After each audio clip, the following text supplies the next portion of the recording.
Hey, fellow Aquas. How y'all doing? Welcome. We're going to be taking a look at your second half of this general reading here. So, in your meditation, this is going to be a little bit different today, a little bit unorthodox. I know it sounds awful, doesn't it? Aquarians out of every sign. Just we gotta love it when there's a switch. Feeling like doing something a little bit differently today. So let's talk about the meditation first. So in the meditation, I saw an image from a card from a deck that I'm not using today, but we're about to talk all about that because what I saw was this image called Fated Meeting from the Akashic Tarot deck. And I saw this couple in this Fated Meeting image within a snow globe. I saw all of this sort of, it was like, I mean, come on, purple rain, but it was. Let's just like go there. Purple rain falling. And I heard the song The Last Dance. I wish I knew who it was by. It's like a disco. I should know this. It's not, is it Donna Summers? Oh, I feel bad for not knowing who that is, but let me know in the comments. But it's that Last Dance, The Last Dance. And then I saw the image of this couple in the snow globe with this like purple rain falling, and that song was playing. And then I got this sense that something was getting wrapped up or tidied or like, and then I saw this check mark happen. Like, okay, good. There is this very distinct feeling I have that you're going to be in for a time of some very profound, undeniable, poignant, even bordering on ridiculous, but in a good way, level of synchronicity. So with that being said, this happens, by the way, when we are at a significant soul marker point or a point in our personal path or journey, whether as a collective and or as individuals, part of that greater collective, where we are hitting a point, meeting someone, making a choice, or moving into a time that is in direct alignment with our highest and best path. It's another way of saying when you are exactly where you're meant to be. And it's a significant point where there's something about your experience that's about to, affect you in a profound way or shift things moving forward. That's when the synchronicities become on another level. That's when the deja vu comes in, right? It's that aspect of you going, deja vu, I've been here before. That's that, higher self aspect of you, letting you know, hey, this is important. Hey, this is an important time. Pay attention. Look out for the signs. Watch out. It matters now, right? Sit up, take notice. So, with that being said, here is the card that I saw in the meditation. Look at this. A very interesting imagery here with the high noon, right? The fated meeting here with the couple. It feels like, they're of another time and place. This one always gives me very Kate and Leopold vibes. If anyone's seen that movie with Hugh Jackman and Meg Ryan, but if anyone has, like, let me know in the comments. I have a particular like love for that movie for some anyway. So this is very much about divine timing. So what I'm going to do that's a bit unorthodox is I'm going to read from the guidebook about this because I feel very called to. And so I'm about to read what it says in the guidebook. So, as you can see, a clock tower stands with its hands pointing to just a few minutes before. A man and a woman approach each other, coming to meet at the time that was predetermined by their higher selves, who are shown above them, translucent and shining. With this card, you are coming to a very important relationship in your life. Either it is entirely new, or an existing relationship is being lifted to a much higher experience. Karma from past lives have brought you together, so it's important for both of you to stay alert. Keep your individual and collective growth a priority, and act with deference and compassion to yourselves and each other. If you both honor your karmic course, this could be one of the highest relationships you know. This card can also show a fated meeting with another about a work situation, a creative project, or an important purpose that you hold. This too is likely karmic. Perhaps it's a past life publisher, a spiritual teacher, a brother, or a sister. Whoever this is, it's a powerful and promising relationship, so get ready. It's almost time. And there's a little bit at the end here that says Akashic Force. Take a deep breath and fill yourself with the expectation of someone special coming. Feel the excitement of this important approach. It's someone to know, to hold, and to help you. This person is almost here. Y'all, this is more than just a little bit dramatic, but I'm here for it. I mean, there's something about this. It's just like right now, pay attention, be aware. It's a very distinct feeling. So with that being said, why don't we just take a look and see what your cards have to say? Hey, Aquas, let's go ahead and see what the animal energy is for the second half of this. Animal energy for the second half of August. Oh, Lord, oh, God. I mean, sometimes these readings come along and they just got a little extra special, like, wow, so we got the crow. Okay, let's talk all about this. So first of all, I want to point something out. I have a crow baby right here, right? And then the way that this crow is here, do you see this? Do you see how this is mirroring the two people facing each other, then the two crows facing each other? Y'all. You know that movie, There's Something About This Reading. Right. So, crow medicine is about synchronicities, which is why I just die laughing as soon as this comes out, because it's just too good, right? Synchronicities, magic, repeating numbers, deja vu. We talked about this. It's in the air. When crow medicine is afoot, these signs and symbols are going to be so profound and so in your face that it's not going to be subtle. Okay, crows not known for their subtlety, right? They're always like, ah, ah, like right in your face. They, will not be ignored. That's part of why I love them so much, because they represent this extroverted aspect of our intuition that comes to the forefront, and we do have no room to doubt it. It's not ambiguous. It's very clear cut, straightforward, and will not be denied, right? So that's crow medicine for you. Now, another aspect of crow medicine is it's a hybrid energy as it relates to two major arcanas in the tarot of the magician and the high priestess, right? It's very, very powerful in that way. It speaks of balance and justice, perception, intuition, and manifestation, right? As in the high priestess, it's about getting those intuitive signs, signals, nudges, and power, right? And then the magician is about taking all of the tools at your disposal and actively co-creating and manifesting the life that you desire, that is yours, right? This is a very, very powerful punch that this is packing right now, and I'm so here for it. But this is signs, synchronicities. When crow's afoot, it's like, oh, wow, wow, wow, wow. It's like that level of like, I almost can't believe, like, am I being filmed or punked? It's that level of deja vu, synchronicities, repeating numbers, signs. It really is. Has anyone seen that movie, Serendipity? Well, I want to quote a lot of different movies right now.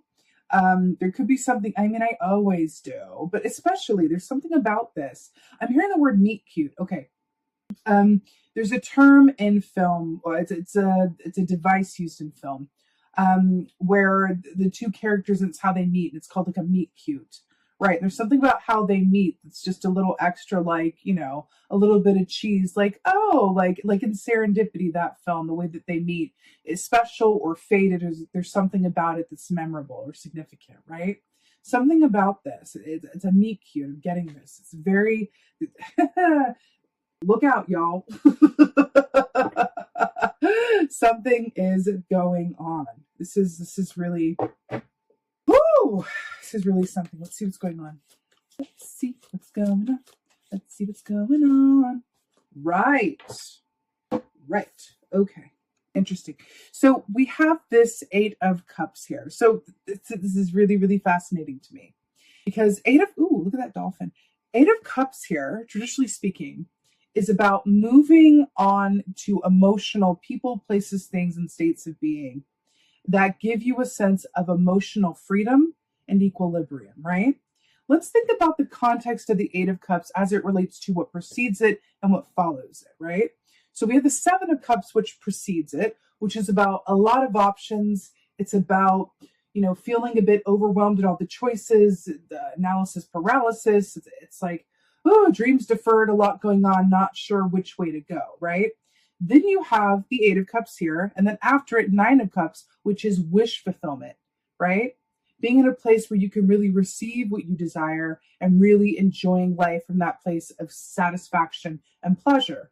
So the fact that this is coming up in the primary past position as 8 of Cups says to me that you are moving from one chapter aspect of your life where you learned some very significant lessons, especially as it relates to your emotional body, your emotional needs, or what is really important to you from an emotional place. Your emotional core is what I'm hearing.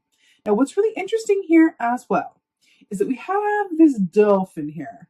Dolphin medicine also speaks of past life relationships and soul markers, right? Relates to Atlantis. So there's something about this as well that is really hearkening back to this. Oh, look at that, not in frame. Excuse me, stay in that frame. Something about that deja vu, that past life connection, or just that soul marker point where you're like, whoa, woo! Just everything is happening right now, and I know exactly where I'm meant to be, but also this time right now, this person, this place, this opportunity. There's absolutely no reason or need to overthink it. As in the Seven of Cups, I know that it's the best thing for me right now. I just know it, right? This Eight of Cups as well, in terms of learning these lessons, I feel like the timing around this speaks to the fact that you've matured in some way. You've matured in your decision-making abilities. You've matured in your, emotional intelligence.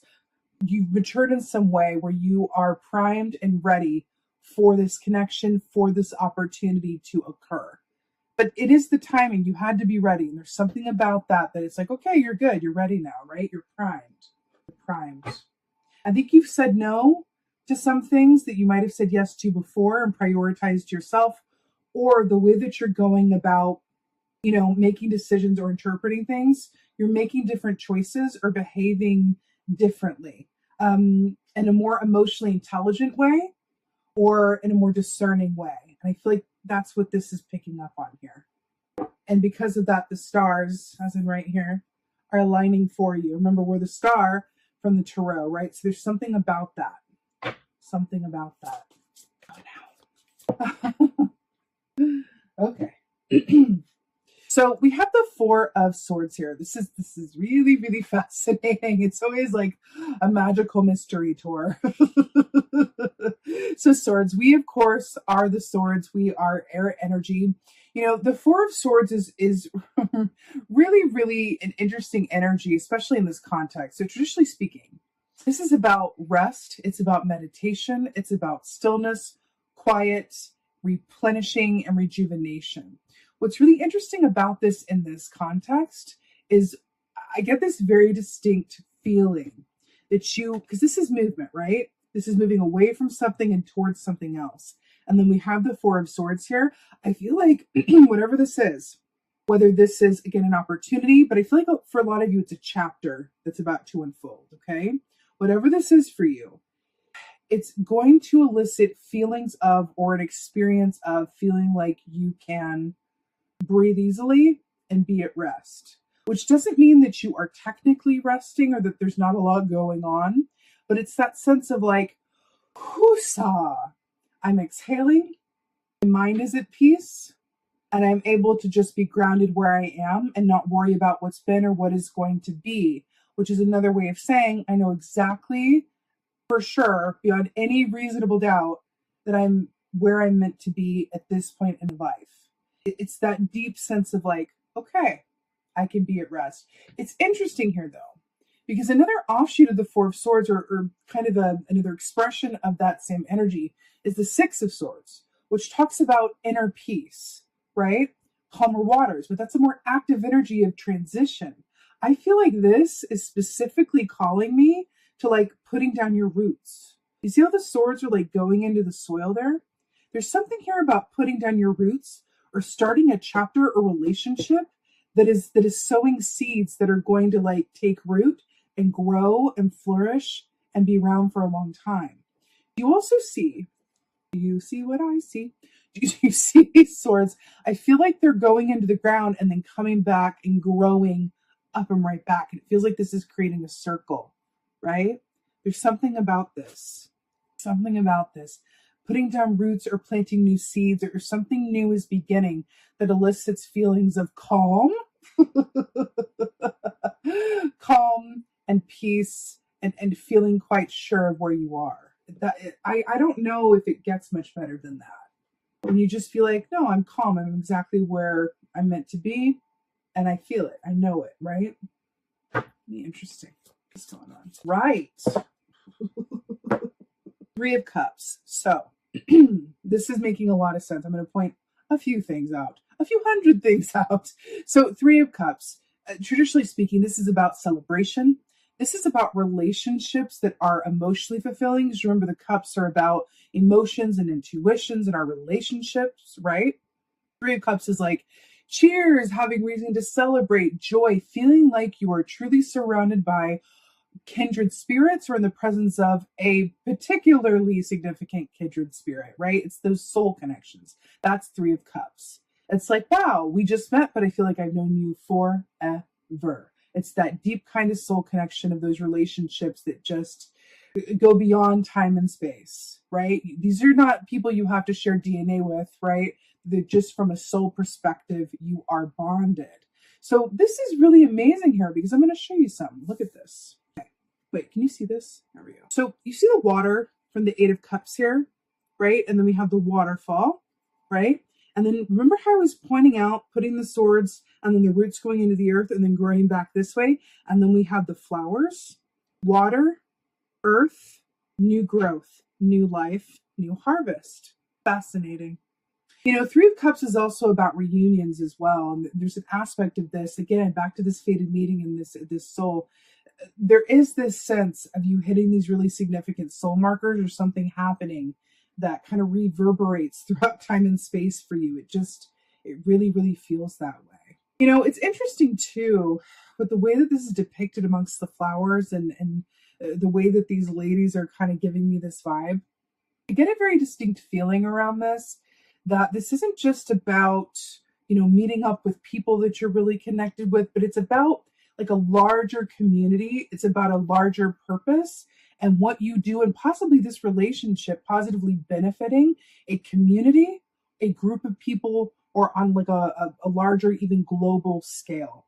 So especially if you're in a position where you have like an audience, or you have people who benefit from what you do in some way, if you're kind of an influencer, or you're able to be in a position of authority or teaching, if what you do has the ability to enlighten, help, or inspire others, there's a special note about this Three of Cups that I'm getting for you.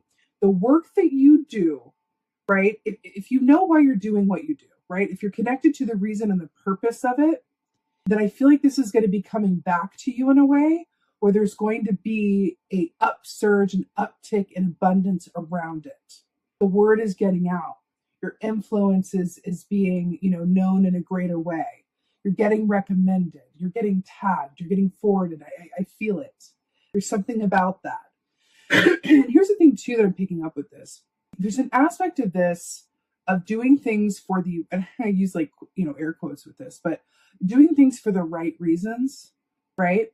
Not coming from an egoic place, but coming from a place of purpose, right? I do what I do, for example. I do what I do in order to make a piece of the world better than how I found it.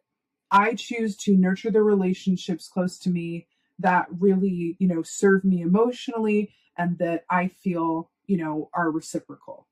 I choose to embrace a time, people, places, and things and make decisions in my life to promote my own peace of mind and to help others find theirs. It's that kind of line of thinking, right? This exists outside of the ego. And there's something about you making, and you may or may not even be aware of this, which is the best part. There is this aspect of you making the right decisions over and over and over again, like even in little ways, even in subtle ways, right? Where they've all added up and they've all planted seeds and they've all, you know, they're growing and they're getting nurtured and they're getting watered, right? And then it's coming back around and it's blooming. Something about this. It's really, really beautiful. It's really, really beautiful, right? You also see this as well. This is really interesting, right? Moving away, movement forward, right?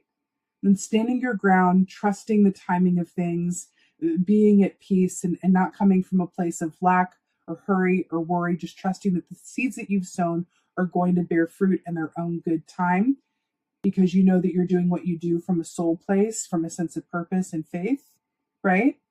And then it comes back threefold. The good that you do come back threefold. That's a basic element, you know, of spiritual work, right? Whatever you do comes back to you times three. It's a very old idea, but I feel like there's something to that. with the Magician and the High Priestess. But the good that you do comes back to you. And that is what I feel like is going on here. It's really beautiful. Really, really beautiful. Let's get some advice. Wow, let's get some advice. I just want to keep staring at these cards. I'm just like, whoa. There it goes. Oh, all the way over there. Oh. Woo! This is the moment. Interesting. So we have Six of Earth, aka Six of Pentacles, which is about what? Reciprocity and the good that you do. Oh, card.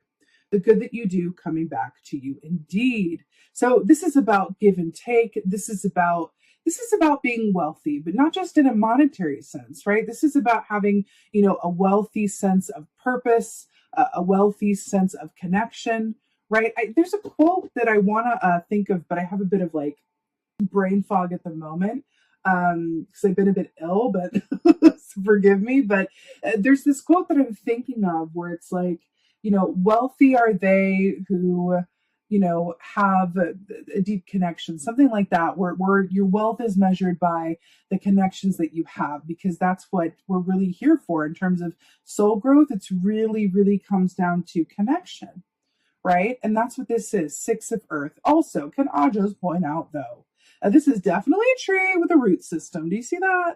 We're talking about that here with the Four of Swords and the Eight of Cups. Water, right? Water, hydrating the seeds that have been sown, equals bloom and blossom, right? And fabulous outfits. I love the colors here. So with the Six of Pentacles here, the fact that this is your advice, I'm taking this quite literally. You will get what you give. So keep that in mind, right? But it's also another way of saying like attracts like, right? So the good that you do, really looking at and considering your motivations behind things is going to just be an extra special cherry on this really fabulous Sunday that we're looking at here, is what this feels like. But another thing that I'm getting from this, especially because we have the Crow and the Six of Pentacles, and we have these like gnomes here going on, there is something here that feels a bit obscured.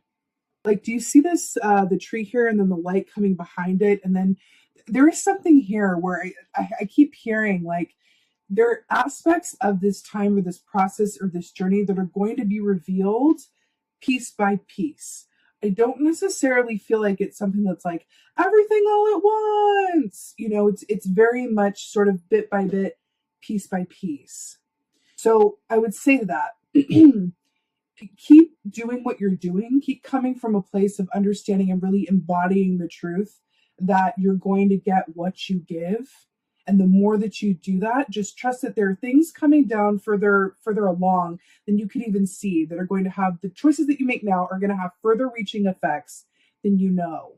I know that sounds a bit like, ominous, but I mean that in the most positive, wonderful, magical way. But there's something about this time period that is sowing those seeds that is going to result in the most luscious of gardens. And it's stunning. And it has something to do with soul markers, fated meanings, and points of soul purpose and connection. It's something around that and the divine timing of it.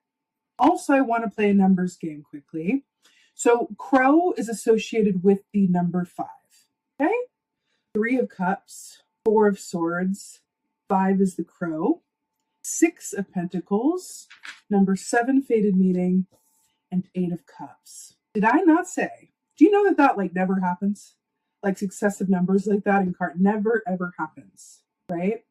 Didn't we say that this was a time of like synchronicities and repeating numbers and like special signs? 3, 4, 5, 6, 7, 8. This time now, the choices that you make, the things that are going on are going to have further reaching effects than you possibly know, and is going to be going on for some time ahead. I'm telling you, this is like a new chapter that is rather significant. It's that part of the documentary, like I'm seeing like a documentary. It's that part of the documentary where you're watching this person like, work on something or build something, And then I can kind of get a little glimpse of further into the documentary at the end where that person has reached another level of like, success, status, significance in some way. This is the hustle up, this is the build up, and it's happening right now. It's really, really important. It's kind of like when Steve Jobs met Steve Wozniak. Is that right? Are those the two right names? It's like when these two met, then this like new, era was born. They gave birth to this together, something like that. I do feel like for some of you, this does have to do with a connection in your life that directly speaks to your heart center. It's definitely romantic for some of you. And others of you, it's just a connection point that feels incredibly significant in partnership, whether that's romantic or platonic. Let's go ahead and get an oracle. Feeling like the vintage. Let's get an oracle. Wow. Will you look at that?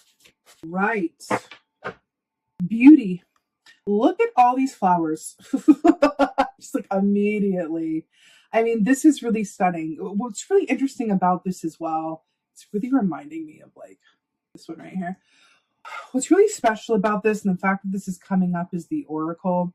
Beauty is very much about, in terms of like stopping to smell the roses and appreciating the beauty of life and what's really important, is this really speaks of coming from a place of, I'm not doing motivations behind things. I'm not doing anything to get a certain outcome. I'm doing something because it's the right thing to do for me.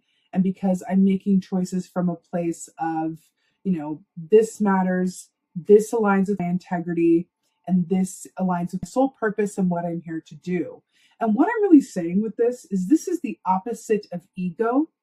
It's the opposite of greed. It's the opposite of shadow energy. It's that kind of sort of temperance energy alignment of soul alignment and purpose and peace that really allows us to be in a place where we can really enjoy the most beautiful aspects of life, which are enjoying where we are, being in the present moment with the blooms growing here, but then also what we are here to give to the world. What is our personal point of, what are our personal gifts that we're here to give, right? What are we uniquely capable of?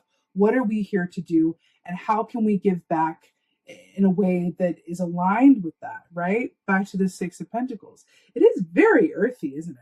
In a way, we didn't get we did get Six of Pentacles as the advice, but there is something about that, right? It's very grounded, which is really lovely, given the fact that we have all of this, synchronicity, magic timing, sort of energy around it as well. Also the fact that I was called to pull from the vintage, this reminds me of this, where it's like a past life relationship, ancestors, something from a past time, right? Again, I feel this is really giving me like deja vu energy here.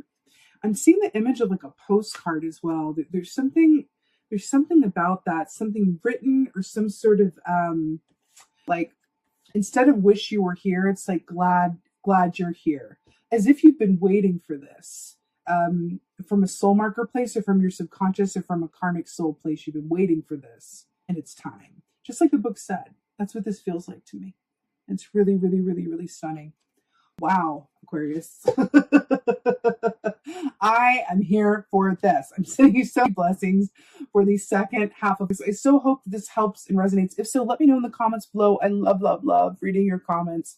And with that being said, just thank you so much for being here. Thank you so, so much. Appreciate each and every one of you, beautiful fellow Aquas. And most of all, and as always, just thank you for being you, and be well. Until next time.